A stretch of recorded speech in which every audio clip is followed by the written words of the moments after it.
ഇപ്പം ഞാൻ ആ കൂട്ടത്തിൽ പെട്ടതുകൊണ്ട് എനിക്കിപ്പോൾ അവരെ കൊണ്ട് ചെയ്യിപ്പിക്കാൻ പറ്റുമോ? ഇപ്പം നിങ്ങൾ 2 ക്യാപ്റ്റൻ നല്ലതെന്ന് പറയുമോ? ഇല്ല.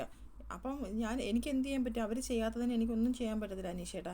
ഇപ്പം അനീഷേട്ടൻ തന്നെ രാവിലെ കഞ്ഞിവെള്ളം വേണമെന്ന് പറഞ്ഞു, ഞാൻ കൊണ്ട് തന്നില്ലേ? ഞാൻ കഞ്ഞിവെള്ളം തരാമെന്ന് പറഞ്ഞില്ലേ? അപ്പോൾ ഒരാൾ നമ്മൾ ചോദിച്ചാൽ നമ്മൾ എന്താ തരാതിരിക്കുന്നത്? അപ്പോൾ 2 ഭാഗത്തും തെറ്റുകളുണ്ട്. ഞാൻ ഈ വീട്ടിൽ പരമാവധി എനിക്ക് ചെയ്യേണ്ട കാര്യങ്ങളൊക്കെ ഞാൻ ചെയ്യുന്നുണ്ട് അനീഷേട്ടാ. ടാസ്ക് ലെറ്റർ വരുമ്പോൾ ഞാൻ ഓടിപ്പോയി ടാസ്ക് ലെറ്റർ എടുത്തുകൊണ്ട് വരുന്നുണ്ട്. ടാസ്ക് നന്നായിട്ട് പരമാവധി എനിക്ക് പറ്റുന്ന കണക്ക് ഞാൻ ചെയ്യുന്നുണ്ട്. പ്ലാസ്റ്റിക് ഇല്ലെങ്കിൽ ഞാൻ സ്റ്റോർ റൂമിൽ പോയി പ്ലാസ്റ്റിക് വേണമെന്ന് പറയുന്നുണ്ട്. ഞാൻ നിങ്ങളോടും പറഞ്ഞിട്ടുണ്ട് അനീഷേട്ടാ പ്ലാസ്റ്റിക്കിൻ്റെ കാര്യം പറയാനെന്ന്. ക്യാപ്റ്റൻ എന്ന രീതിയിൽ എല്ലാവരും ഞാൻ ലിവിംഗ് റൂമിൽ വിളിക്കാറുണ്ട്. ഫ്ലോർ വൃത്തിയില്ലെങ്കിൽ ഞാനത് പറയാറുണ്ട്. നമ്മളെല്ലാവരും എത്തിയിട്ട് ഞാൻ ബിഗ് ബോസിനോട് പറയാറുണ്ട്, ബിഗ് ബോസ് നമ്മളെല്ലാവരും എത്തിയെന്ന്. ഒരു ക്യാപ്റ്റൻ എന്തൊക്കെ ചെയ്യാൻ പറ്റുന്നോ അതൊക്കെ ഞാൻ ചെയ്യുന്നുണ്ട്. അവർ ചെയ്യാത്തതിന് എനിക്ക് എന്തെങ്കിലും ചെയ്യാൻ പറ്റുമോ? അവരെ കൊണ്ട് ചെയ്യിപ്പിക്കാൻ പറ്റുമോ? ഞാൻ എഫോർട്ട് കൊടുക്കുന്നുണ്ട്, പക്ഷേ അതിൻ്റെ റിസൾട്ട് വന്നത് ഇങ്ങനെയാണ്. ഒരു ക്യാപ്റ്റൻ്റെ കുറ്റം പറയുമ്പോൾ മൊത്തം ക്യാപ്റ്റനും 3 ക്യാപ്റ്റനും കൊള്ളത്തില്ലെന്ന് പറയുന്നു. നിങ്ങളിങ്ങനല്ലേ പറയത്തുള്ളൂ മണ്ടൻ ക്യാപ്റ്റന്മാരായിരുന്നു. എനിക്ക് എന്ത് ചെയ്യാൻ പറ്റും? ഒരാൾ വേസ്റ്റായിപ്പോയി, 2 പേര് അടിപൊളിയായിരുന്നു, അല്ലെങ്കിൽ 2 പേര് വേസ്റ്റായിപ്പോയി, ഒരാൾ അടിപൊളിയായിരുന്നു, അങ്ങനെ നിങ്ങൾ പറയത്തില്ലല്ലോ, ആരും പറയത്തില്ല. ഇപ്പം ഞാൻ ചെയ്തതൊക്കെ വെറുതെ ആയില്ലേ?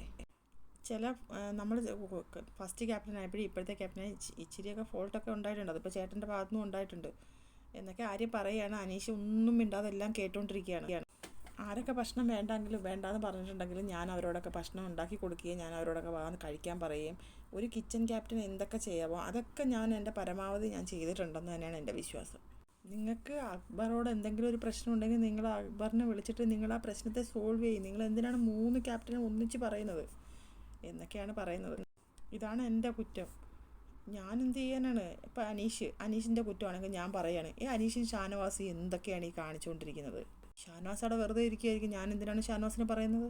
ഷാനവാസ് സൈഡിൽ വെറുതെ ഇരിക്കുകയായിരിക്കും, പക്ഷെ ഞാൻ പറയും ഷാനവാസും അനീഷ് എന്ത് മണ്ടന്മാരാ നിങ്ങൾ എന്ന് ഞാൻ പറയുമ്പോൾ ഒന്ന് ആലോചിച്ച് നോക്ക്. അപ്പോൾ ഷാനവാസ് പറയും ഞാൻ മണ്ടനോ, ഞാൻ എന്ത് ചെയ്തതിന്? ഒരു സിംഗിൾ ക്യാപ്റ്റൻ ആയിരുന്നെങ്കിൽ എനിക്കറിയായിരുന്നു ഞാനിത് ചെയ്തത് തെറ്റാണ്. ഇതിപ്പോൾ എനിക്ക് ആ ധാരണ മനസ്സിലാവുന്നില്ല. ഞാനിരുന്ന് ആലോചിക്കുന്നുണ്ട്, ഞാൻ എന്ത് തെറ്റാണ് ചെയ്തത്? ഞാൻ എന്തെങ്കിലും കുറ്റം ചെയ്തോ? ഞാൻ എന്തെങ്കിലും തെറ്റ് ചെയ്തോ? എനിക്ക് മനസ്സിലാവുന്നില്ല. പക്ഷേ ഞങ്ങൾ 3 പേര് ഇരിക്കുമ്പോൾ ചിലപ്പോൾ നിവിൻ വന്ന് പറയും ആർക്ക് വേണമെങ്കിലും അകത്ത് കയറാം. അപ്പം തമാശയാണെന്ന് വിചാരിക്കും. പിന്നെ അത് കത്തിയപ്പോൾ നീ എന്ത് മണ്ടത്തരാടാ നിവിനെ പറയുന്നത് ഞാൻ പറയും. അങ്ങനൊന്നും അലോഡ് ചെയ്യലിടാന്ന് ഞാൻ പറയും. ഇപ്പം മനസ്സിലായോ ഞാൻ പറഞ്ഞത് എന്താണെന്ന്? അതുവരെ മിണ്ടാതിരുന്ന അനീഷ് പറയാണ്, എനിക്ക് ആര്യൻ ഒറ്റയ്ക്കിരുന്നപ്പം എന്തോ ആര്യനെ ഒരാൾ കേൾക്കാനില്ലാത്ത പോലെ തോന്നി, അതുകൊണ്ടാണ് ഞാൻ വന്നിരുന്ന് എല്ലാം കേട്ടത് എന്ന് പറയുമ്പോൾ ആര്യൻ പറഞ്ഞു, സത്യം അനീഷേട്ടാ നിങ്ങൾ വന്നപ്പോൾ എനിക്ക് ഭയങ്കര സന്തോഷമായി, അടിപൊളി കേട്ടോ, എനിക്ക് കേൾക്കാൻ ആരും ഇല്ലായിരുന്നു. എന്തായാലും അനീഷേട്ടാ ഇടയ്ക്കിടയ്ക്ക് വരണം ഇതുപോലെ കേട്ടോ. അപ്പോൾ അടുത്തൊരു ലൈവ് അപ്ഡേറ്റുമായിട്ട് ഞാൻ വീണ്ടും വരാം.